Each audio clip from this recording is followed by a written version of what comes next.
pun dalam early educational punya stage. Dekat Korea ke apa semua, dah about 75% dah include dalam you punya curriculum punya system. In India also, TVET also dia dah, secondary school pun dia dah terapkan TVET education system ni kan. So kalau nak cakap pasal peluang berbaloi atau pengalaman tu, saya boleh kata sangat berbaloi dan scope is very big. Dan you boleh pergi banyak industri, betul mechanical. Ya.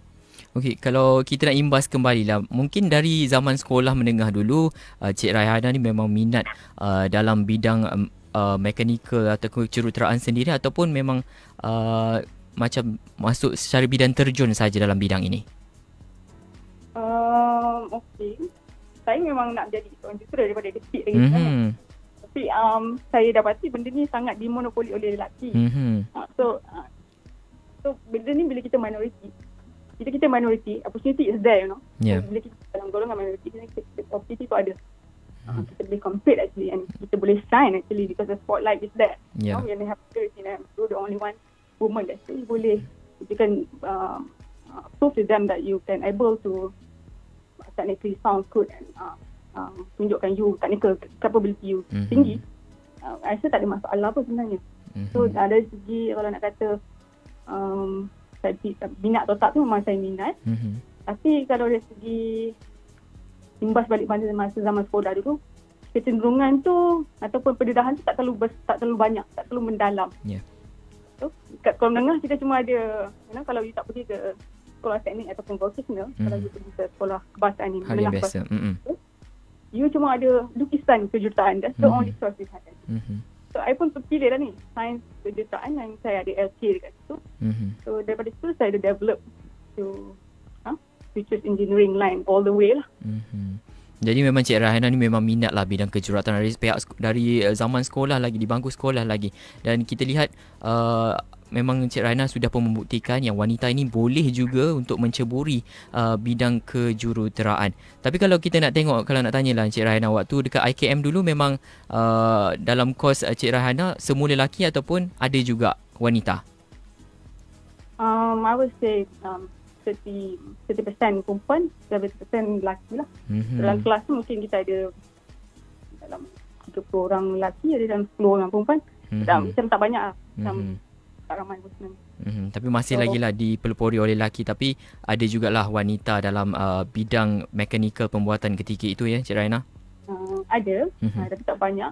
So the fact that sebab dia tak banyak, dan kita nak fit in tu, you have to change your personality, So you have to be a bit rough, kena di kasar sikit, because nak compete dengan lelaki yang kita boleh run the machine and all that. And mechanical pembuatan is something yang you kena run the machine. I have no idea yang you kena run the machine actually.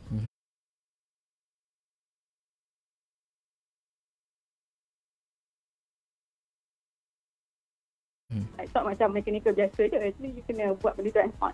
So in a way that you kena jadi orang lebih tough and change your personality a bit to fit in dengan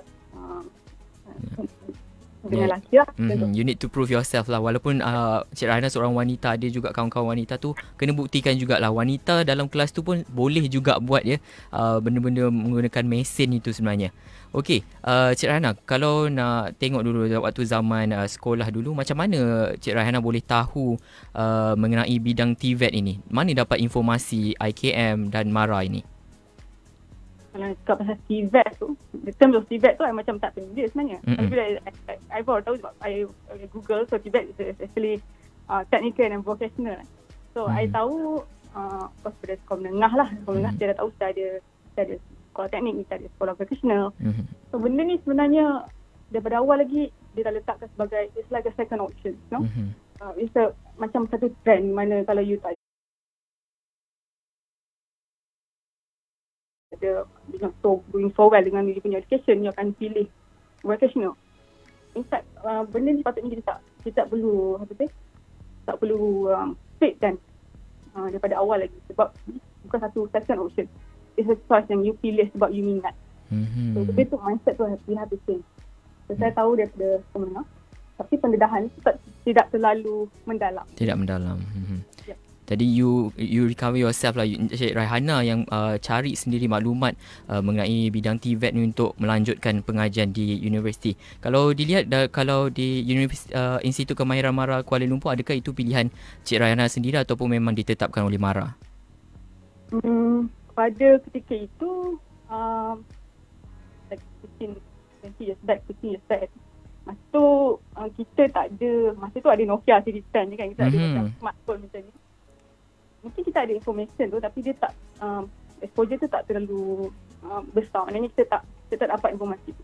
Macam mana saya dapat tu, saya sendiri pergi ke bangunan MARA. Kita ada arcade MARA macam tu kan. Even the form tu pun kita beli dekat MARA, and then bangunan MARA kita fill up sendiri. Actually saya tahu pun daripada arcade MARA, saya buat sendiri research kan. Tadilah. Dan exposure is not there that time. Dan kita lihat juga sewaktu di sekolah menengah memang Cik Raihana belajar dalam lukisan kejuruteraan ya, Cik Raihana? Ya. Jadi apa perbezaan belajar di sekolah menengah dulu, bila dah masuk IKM tu ada tak berbeza pembelajaran dia? Bagaimana? Berbezanya lukisan kejuruteraan yang kita belajar kat sekolah tu sangat-sangat general. Maknanya dia cuma belajar melukis plant sahaja. It's very, memang betul-betul lukisan kejuruteraan je you belajar. Mungkin you pergi vocational and teknik, sekolah teknik mungkin lebih detail lah, more go to the component mesin semua tu. Tapi kalau you pergi sekolah kebahasaan yang biasa yang aliran lukisan kejuruteraan, dia hanya ajar you macam ni lukisan architecture civilian. Tapi kalau you belajar kat IKM, you dah start guna jenis software begitu. You dah start guna 2D drawing. In fact, the software itself is not something yang bukan yang biasa, maknanya yang relevant to the industry that time, dan dia sentiasa berubah.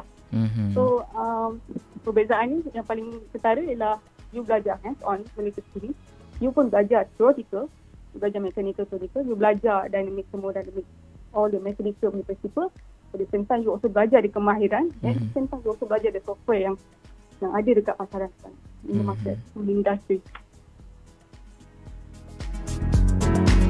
Okey, baik, untuk pendengar yang baru saja bersama dengan kami menerusi program Grad TVET hari ini dalam Zon Community, kita bersama dengan Cik Raihana binti Zainal yang merupakan pengurus kejuruteraan sistem dan juga bekas alumni IKM KL dan Uni KL iProm dalam bidang mechanical pembuatan. Okey, Cik Raihana, tadi Cik Raihana kongsikan perbezaannya dalam ketika belajar di sekolah menengah dan di IKM sendiri memang berbeza lah, dan di IKM memang belajar lebih detail dan digunakan sehingga sekarang. Dan kita nak tahu jugalah perjalanan kerjaya Cik Raihana selepas tamat pengajian di IKM, selepas itu menuntut di Uni KL pula. Bagaimana proses itu, Cik Raihana? Selepas saya tamat pelajaran saya dari IKM KL, saya bekerja selama setahun setengah sebagai mall designer, menggunakan 3D software, CAD 3D software, Italian company, about 1.5 year. Lepas tu saya fikirkan saya perlu tambah lagi menulis daripada kemahiran tu supaya tambah sikit theoretical. Terus dia akan menguatkan lagi saya punya profile lah. So saya sambung belajar di Uni KL iProm, Mechanical and Product Design. Kat sini lagi detail. Dia punya software, dia tool, dia punya mesin, dia punya mechanical lagi detail, more calculation and all that. Banyak theoretical lah. So lepas tu sambung 4 years, not even before graduate, saya dapat peluang kerja. Saya tak sempat menganggur. It's a good thing. So saya habis dia belajar, like the last day tu saya dah masuk kerja. Saya masuk kerja di company industri, sebagai design engineer juga. So saya dapat tu, saya boleh katakan how I get is actually a work in. Macam mana saya boleh compete dengan the other candidate, because I can finish. Saya boleh siapkan drawing yang saya buat tu dalam masa half an hour, because software based rate that I learn masa dekat ni. So benda tu benda yang normal bagi kita, tapi mungkin dekat dia punya universiti tak terlalu diberi penekanan. So kat situ saya ada extra advantage lah. Lepas 3 tahun ni saya involved dalam sales and technical specialist, and then become a team leader, and then I moved to the other company, which is Koni, also elevator in industry. So, as you know, Koni dia win the project KL118 warisan solar feeding in Malaysia akan complete in 2020. So this project kind of giving the stepping stone lah to dapat another big opportunity after that. Baik, itulah perjalanan Cik Raihana dalam bidang mekanikal pembuatan tu. Memang selepas tamat pengajian tak ada masa lah untuk duduk kat rumah ke, memang terus dapat kerja.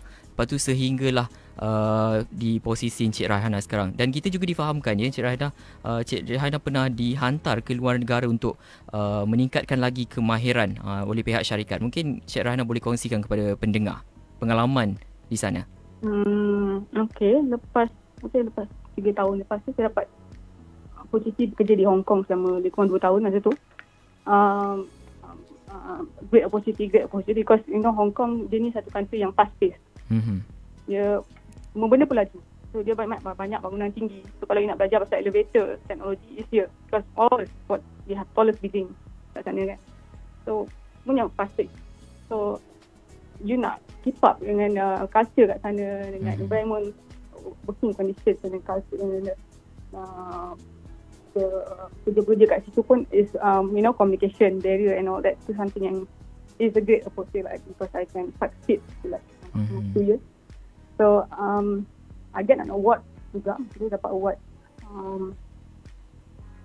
award tu we call it SOAR Award, Still Outstanding Performance, something like that. So, it's compete with the Asia Pacific. I win number 2. So, ini pun satu biggest stepping stone lah. So the fact that you can compete with the other countries, you win in the first place. So it is macam saya kata satu pencapaian yang boleh dibanggakan untuk orang Malaysia lah, boleh lah saya cakap. Itu pun satu stepping stone juga for me. Jadi berapa tahun tadi Cik Raihana berada di Hong Kong? 2 tahun setengah ya? Di mana? Di Hong Kong. 2 tahun. 2 tahun. Selepas pulang ke Malaysia, apa yang Cik Raihana lakukan? So, sebenarnya the idea yang kat Hong Kong sebenarnya kita nak set up satu team dekat Malaysia. So, kita buat sekarang ni dah system engineering. Kita buat custom solution untuk elevator and escalator for all Asia Pacific and Chile Global. So kita punya hub is dekat Hong Kong. So now kita nak set up satu engineering hub dekat Malaysia. So dia akan hantar seorang, so I pergi sana seorang. And 2018 we set up team Malaysia from only 12 engineers. Now expand to 200 to 300. Now become 300. It's a big, dah jadi macam business hub. It's a big organisation dah. So lepas kita dah set dekat Hong Kong, kita study and kita buat business, study the market and everything. Kita set up satu business hub dekat Malaysia 2018 until now. And now they still keep hiring. So dah jadi satu yang quite big actually for the Asia Pacific. Jadi kita lihat sebenarnya pencapaian Cik Raihana ni memang boleh memberikan inspirasi lah kepada semua pendengar dan juga pelajar-pelajar yang mereka rasa mereka berpotensi dan ada kemahiran lah dalam bidang mekanikal pembuatan ini. Dan kalau Cik Raihana lihat sendiri, adakah sekarang ni, generasi sekarang ni, adakah mereka masih lagi berminat dalam bidang-bidang kemahiran khususnya dalam mekanikal pembuatan, Cik Raihana? Macam ni? Boleh ulang sekali lagi tak? Adakah generasi kini, kalau Cik Raihana lihatlah, adakah mereka masih lagi berminat dalam bidang-bidang kemahiran dan juga teknikal khususnya dalam mekanikal pembuatan ini? Ya, sebenarnya macam ni. Kalau kita ikut generasi sekarang ya, zaman-zaman TikTok ni kan. So, people, student ni they tend to choose something yang yang glamorous. Yang established, brand, something like that. So, kita kena berbalik-balik dengan has to be realistic lah when you choose dia punya career path. Sebab mekanikal pembuatan ni something yang saya boleh kata sentiasa relevan. Kemahiran itself pun sentiasa relevan because kita sentiasa keep up dengan teknologi. Lagi you tak stop belajar, lagi you keep learning, you keep you have the growth mindset, grow with the company, and you still ada innovation, entrepreneurship, the way of thinking. So I rasa tak ada masalah pun. Sebenarnya mana-mana bidang pun tak ada masalah pun. Tapi kalau nak cakap being skeptical about kemahiran, sebenarnya benda ni just a perception. Kalau you dah lalui, you dah duduk dalam industri tu baru tahu lah. Being skeptical kan. So, kalau kita cakap pasal opportunity dan peluang-peluang yang ada, saya boleh kata sangat meluas.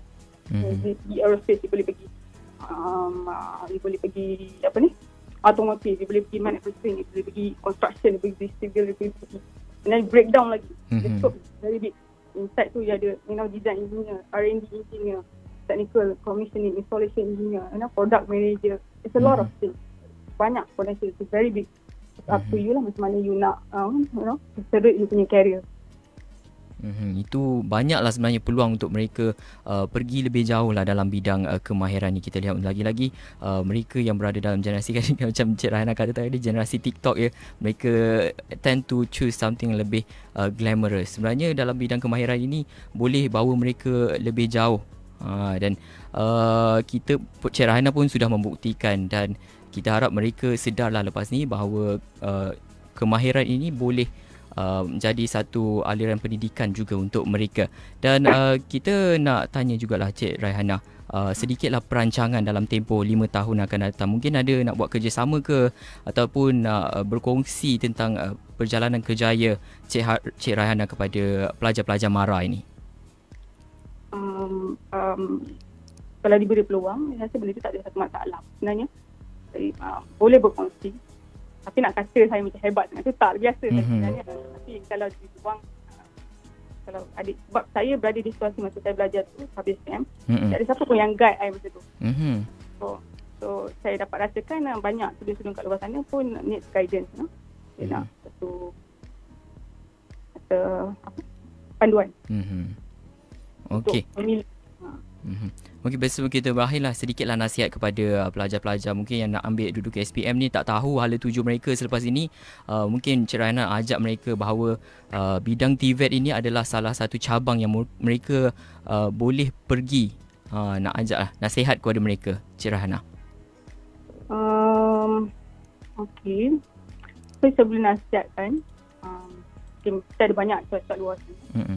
Kalau you nak ikut dari relevant industri semua tu, kalau you memilih bidang kejuruteraan, mekanikal pembuatan ataupun kemahiran ni, bukan satu second option pun sebenarnya. Your perception. So kalau you tengok the co-founder the product kita pada Tesla, Elon Musk, dia pun dah cakap yang in fact dia hiring process tak tengok pun lagi fancy punya college. So looking for someone yang ada technical capabilities, higher skill. So perception tu dah berubah, makin lama akan towards that. So you kena being realistic kat sini. So I tak rasa benda ni satu socket second option. It will be main option. It depends macam mana kita punya perception, macam mana kita lead benda ni. Okey, diharapkan dengan perkongsian Cik Raihana itu bolehlah buka mata mereka dan mengubah persepsi mereka terhadap pendidikan TVET selepas ini. Baik, terima kasih Cik Raihana kerana sudi berkongsi dengan kami hari ini dengan pengalaman dan juga perjalanan kerjaya Cik Raihana dalam Zone Community hari ini. Terima kasih Cik Raihana. Sama-sama. Assalamualaikum. Waalaikumsalam. Okey, baik, itu dia tadi kita baru bersama dengan Cik Raihana binti Zainal yang merupakan pengurus kejuruteraan sistem, dan beliau juga merupakan alumni IKM Kuala Lumpur dan juga UNIKL IPROM dalam bidang mekanikal pembuatan. Jadi diharapkan dengan sedikitlah perkongsian beliau tadi, perjalanan kerjaya beliau dalam dunia pendidikan TVET dapat sikit memberi inspirasi lah kepada semua pendengar Bernama Radio khususnya, dan juga belia-belia yang akan menyambung pelajaran selepas